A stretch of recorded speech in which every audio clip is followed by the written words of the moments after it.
There, destruction as far as the eye can see, fires smoldering, some still burning even after the worst winds had passed. Entire lots of homes.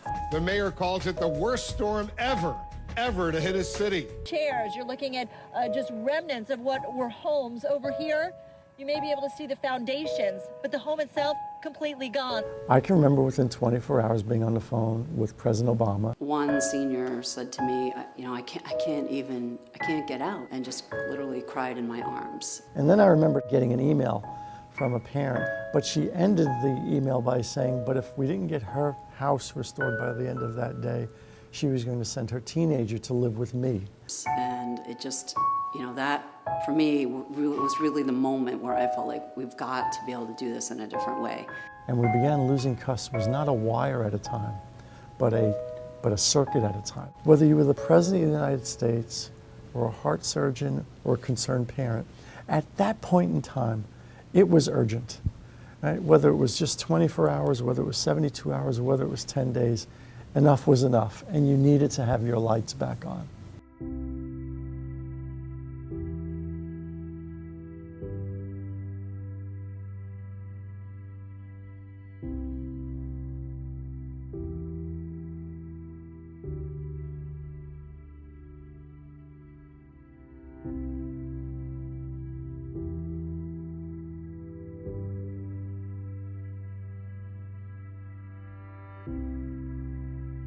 So when Hurricane Sandy made an impact, I remember we had a couple of days warning.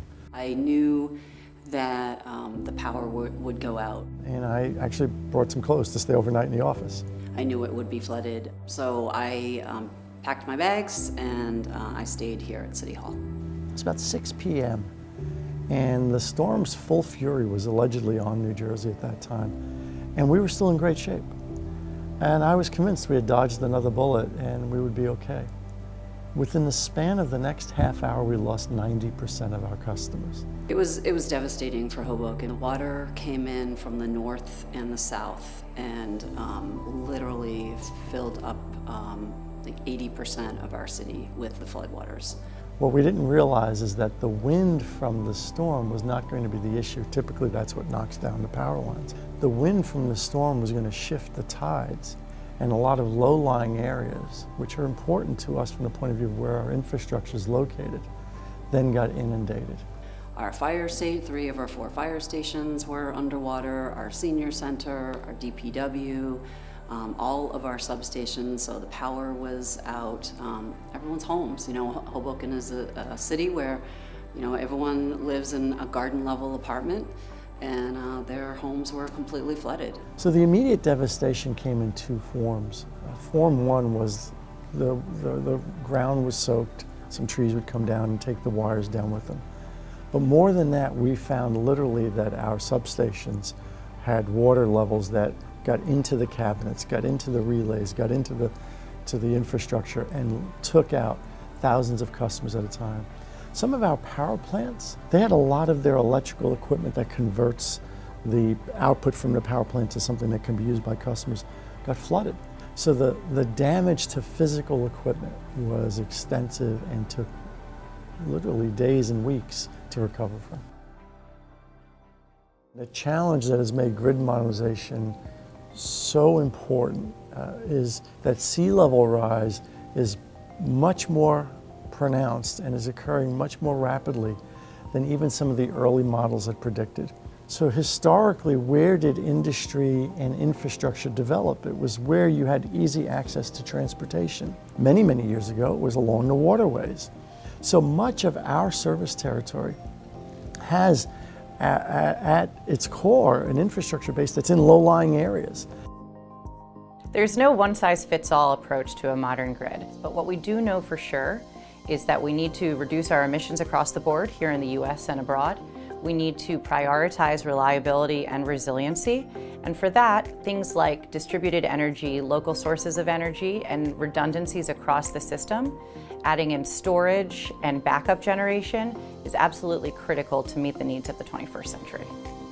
20 years ago, before the LEED Green Building Rating System was in existence, tenants, owners, architects, engineers were lacking a common language. Many tenants and owners were saying to their architects or real estate companies that they wanted to be in a green building, and yet no one really knew how to define what a green building is. So LEED came around and created a common set of tools, metrics, and guidelines so that everyone could operate from the same playbook and be speaking the same language. And now, 20 years later, LEED has transformed the building sector. Peer can learn a lot from how LEED was developed and gained broad market adoption. LEED was designed in order to fit any building type. This was achieved through focusing on the health and well-being of the tenants inside the building, as well as focusing on cost savings around efficiency for building owners. Areas. Across the board, everyone wants distributed energy or other types of local sources of energy, or resiliency and reliability, or smart grid, microgrid, all of these things, and yet there's no common language uniting stakeholders around a common goal. The USGBC's peer allows us to compare how we are doing with others in the industry. What can we learn from one another in terms of using customer-centric data to assess performance, to assess how one utility is empowering customers to do things that maybe another utility is not. You know, it wasn't that long ago where in this industry you couldn't pay your bill online. What PEER does is it demonstrates to customers, investors, regulators, and other stakeholders that an electricity system is performing at the highest possible levels in terms of resiliency, sustainability, reliability, efficiency, cost effectiveness, and everything in between. Hoboken is a perfect example of how a community can utilize PEER to drive outcomes in their electricity infrastructure modernization. The city is working on many fronts, so we were able to work with the Department of Energy and do an analysis for a microgrid project, and then we were able to get more grant money, and we're continuing to do the feasibility analysis. So when we redid Washington Street, our main street, we put the fiber all the way down so that we're going to be in a place to do the microgrid once we sort of finalize all of the details in the final plan. They are constructing a microgrid that will layer in local generation and redundancies and ensure that critical services are there for their citizens, even in the case of future natural disasters. We're also working with PSE&G. So we are raising up our substations and combining the two of the substations together and raising them up. So those projects have begun and they're going to be starting construction. So some of the characteristics of a grid going forward, I think, should really be viewed across three lenses.